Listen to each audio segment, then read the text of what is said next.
Foreign. I'm struggling with debt right now. If you get married, we can pay off the debt with the wedding contribution from your spouse's family. You're 18 now, old enough to marry. Marry Freddie. In other words, I was being told to marry Freddie, an overweight man, all for financial gain. For a moment, it seemed utterly unreasonable. But then I realized I had only two choices: either drown in debt by refusing to marry, or spend my life with Freddie. As these options swirled in my mind, I remembered something: anything to get me out of this house. The story begins over a decade ago. My name is Felicity.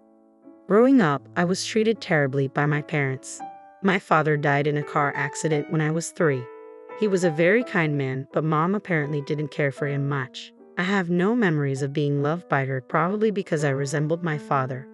Mom remarried just 6 months after my father's death. According to her, she'd have been involved with my adoptive father even when my father was alive. Mom and my adoptive father, who had betrayed my kind father, treated me horribly.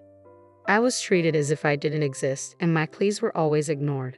It seemed to get worse after my sister Olivia was born. While Mom and my adoptive father adored Olivia, I was always the outcast. They did give me birthday presents each year, but they were small, pencils or erasers, while Olivia got everything she wanted. Even at Christmas, Santa Claus never visited me. As a child, I often cried alone, hugging my knees, believing Santa didn't come because I was a bad child. During those painful days, something happened. I was 7 years old and a hurricane was pouring heavy rain. Olivia had a fever, and my parents, who doted on her, were in a panic. My adoptive father told me to fetch a sports drink for Olivia. Reluctantly, I ventured out into the torrential rain, wearing a raincoat. My small body struggled against the fierce wind and relentless downpour. Our house was in the countryside, and it took an hour to reach the nearest supermarket on my tiny legs. When I finally arrived, drenched and exhausted, I was horrified to find that I couldn't locate the wallet I thought I had brought. I might have dropped it when the wind knocked me down. Tears welled in my eyes as I considered turning back, but then I heard a voice. "Wait a minute." A high school student, who appeared to be my older brother, said kindly, "Are you alone? It's dangerous out here." I burst into tears at his gentle demeanor and explained my situation. Desperately, I told him about my sister's fever and how my parents had sent me out to shop. The older brother seemed to understand my plight.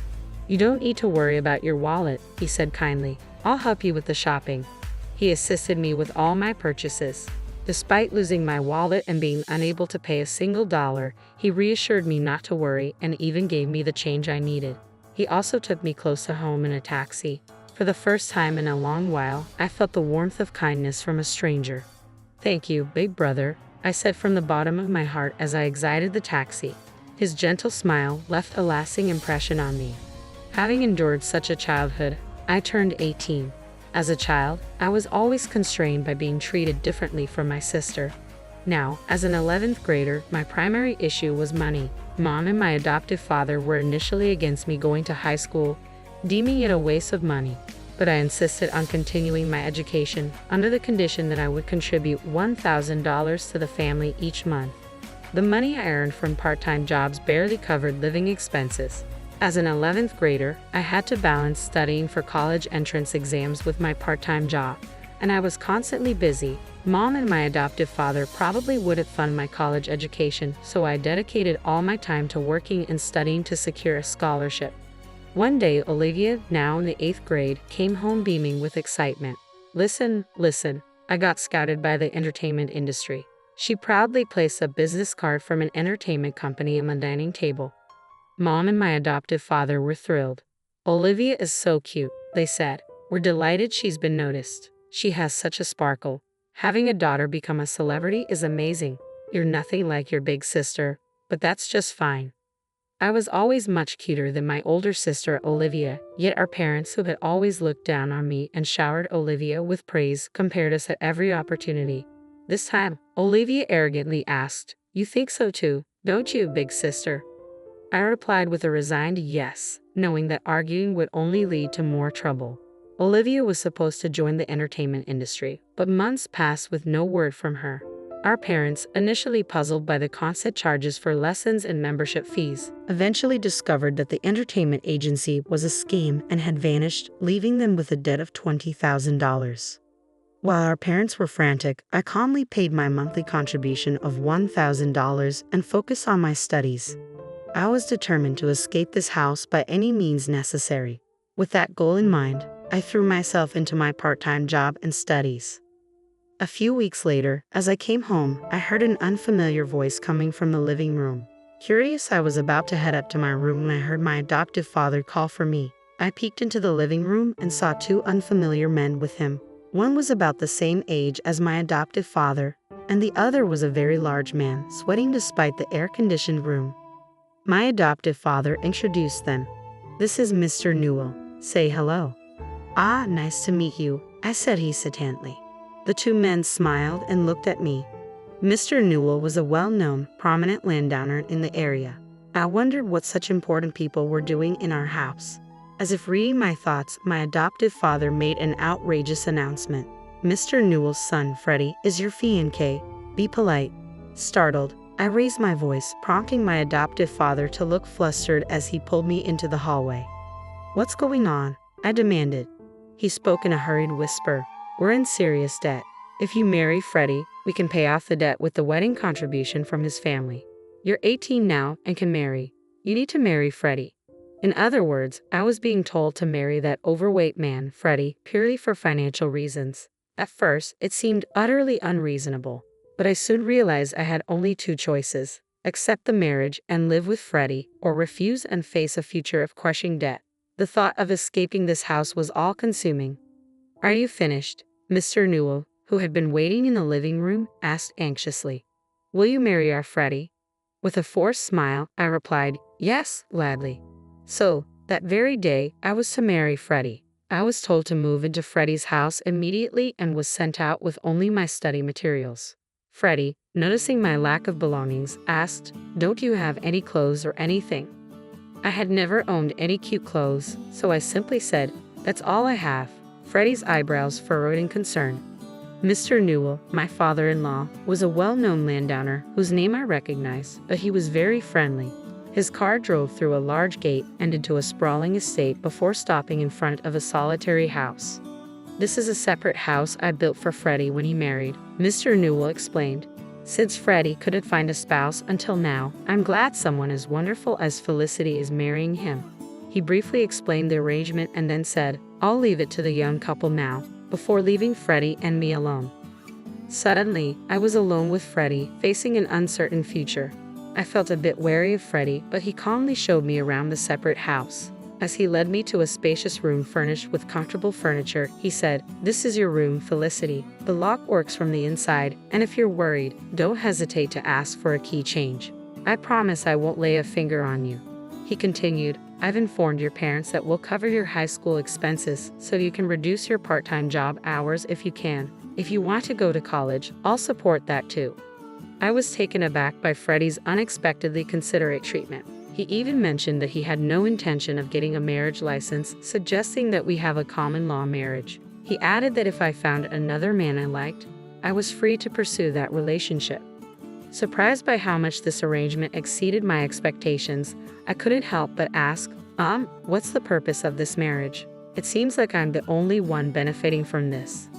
I wondered if it was rude to ask, but thought it was better to clarify now rather than face potential complications later. Freddie paused for a moment before beginning. "I might be meddling, but do you remember the day of the hurricane when you went shopping as a child? We met then. Do you remember?" I was stunned. How could I forget? I still vividly remembered the kind older brother from that day. It dawned on me that if that older brother had gained weight, he might look like Freddie now. "Are you the older brother from that time?" I asked, feeling a rush of apology. "I'm so sorry. I didn't recognize you," Freddie admitted with a chuckle. "I've put on a lot of weight since then. Stress from working full-time made me eat too much. But you haven't changed, Felicity. When my dad showed me your picture and asked if I wanted to marry you, I knew right away it was you. Are you still being treated poorly and suffering like you were back on the day of the hurricane?" Freddie's words were as kind as they had been that day, and I nodded, feeling a deep sense of relief. Freddie smiled warmly and reassured me, "It's okay now. You don't have to worry about money or being treated badly anymore. You can live freely in this house." Touched by Freddie's kindness, tears welled up in my eyes. Freddie quickly handed me a beautiful handkerchief as I cried, and from that day on, we started living together. For the first time, I had the freedom to focus on my studies without the constant pressure of financial worries. Freddie mentioned he didn't need any living expenses from me, but I decided to contribute $300 anyway, as living for free felt a bit restrictive. With only that small contribution and my allowance, I was able to significantly reduce my part-time job hours. Freddie took the initiative with household chores, and whenever I was busy studying, he would kindly say, "You can go study, I'll take care of this." In the happiest days of my life, Freddie and I grew closer, living like a regular married couple. We enjoyed each other's company, laughing together while watching variety shows and spending holidays out. A few months later, while I was leading this calm and contented life, I received a phone call from my adoptive father. I wondered what he could want now, after having ignored me for so long. I answered the phone with a sinking feeling. "Hello, Felicity, is that you? Mom's in serious trouble." The urgency in my adoptive father's voice took me aback. According to him, Mom had fallen ill and needed immediate surgery. He was asking me to transfer $10,000 to a specified account. Despite the neglect I had endured from Mom throughout my childhood, she was still my mother. I couldn't ignore her in a life-threatening situation. What happened all of a sudden? Which hospital is she at? What kind of illness does she have? I asked, trying to get more details.